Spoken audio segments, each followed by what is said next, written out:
AITA for calling myself infertile when I can get pregnant. This title probably sounds strange and nonsensical, so let me explain. Just a heads up, there's a sensitive content warning here, though it's mostly precautionary. I was born with a rare birth defect that I won't name because it's uncommon and could serve as identifying information. The main thing you need to know is that I have a large, very tight scar covering my entire stomach as a result. Scar tissue, especially when it's this thick and severe, isn't elastic like regular skin. You can probably guess where this is going. Technically, I'm infertile. I could theoretically get pregnant, but carrying a pregnancy to term would be a death sentence because my abdomen wouldn't be able to stretch to accommodate it. It would be extremely dangerous, and multiple doctors have advised against it. This doesn't bother me much, though. I'm gay and never wanted kids in the first place. Now on to what happened. I was at work, chatting with a group of coworkers, all women around my age, early 20s.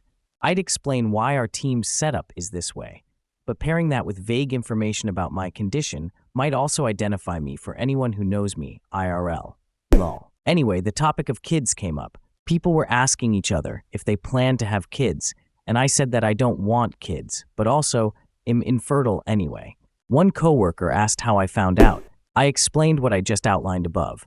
She gave me a weird look and said, "So you're not infertile." I re-explained and told her that, while I might technically be able to get pregnant, I physically cannot have children because of the dangers involved. She got upset and said, "You can get pregnant, so you're not infertile." I calmly reiterated that, regardless of whether or not I can conceive, I still cannot safely carry or give birth to a child. She then claimed I was disrespecting people who are actually infertile. But what else am I supposed to call my situation? We ended up having a back and forth about it.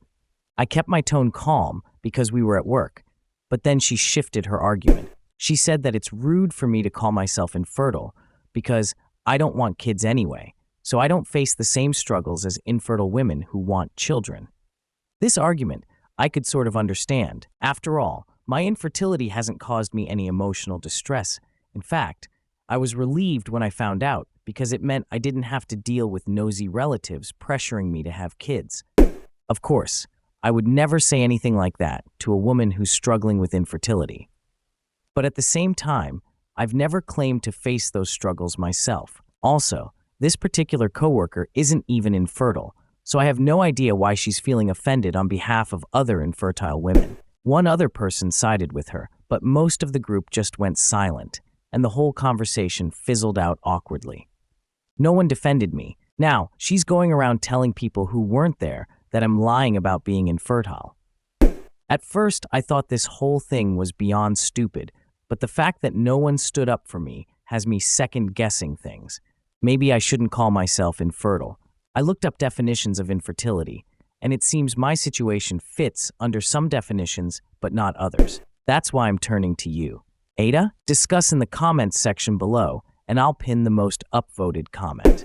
And don't forget to like and subscribe to the channel to hear more stories animated and read by AI.